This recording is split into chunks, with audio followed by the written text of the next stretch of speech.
हमें स्टेटमेंट पर विचार करते हुए फिर से करेक्ट स्टेटमेंट को पहचानना है। ठंडी हवा की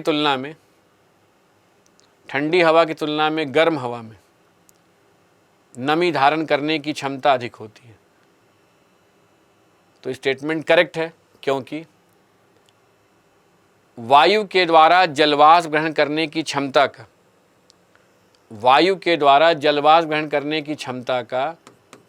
क्षमता का तापमान से सीधा संबंध होता है।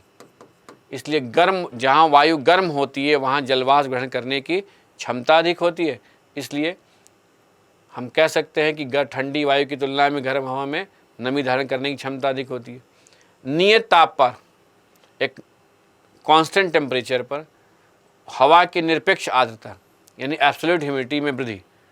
जब हम निरपेक्ष आर्द्रता की बात करते हैं तो यह देखते हैं कि 1 घन सेंटीमीटर में जलवाष्प की मात्रा कितनी है, यानी 1 घन सेंटीमीटर में उपस्थित जलवाष्प की मात्रा को ही निरपेक्ष आर्द्रता कहते हैं, और 1000 ग्राम वायु में उपस्थित जलवाष्प की मात्रा को विशिष्ट आर्द्रता कहते हैं। तो निरपेक्ष आर्द्रता और विशिष्ट आर्द्रता के द्वारा हम वायुमंडल में जलवाष्प की मात्रा के बारे में जानकारी प्राप्त कर सकते हैं।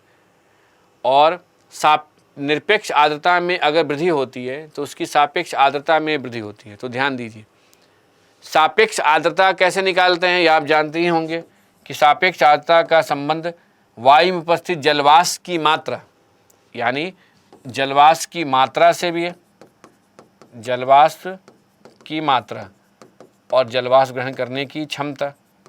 तो जैसे जब जलवाष्प की मात्रा बढ़ती जाएगी तो सापेक्ष आर्द्रता में वृद्धि होगी। तो इस आधार पर यह भी स्टेटमेंट क्या है, करेक्ट है। महासागरों पर सापेक्ष आर्द्रता अधिक जबकि महाद्वीपों पर कम होती है, तो सही बात है।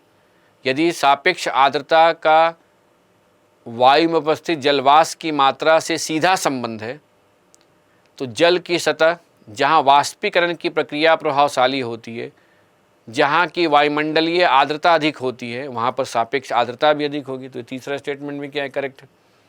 तो इसलिए इसमें इस प्रश्न का सही जवाब 1, 2 और 3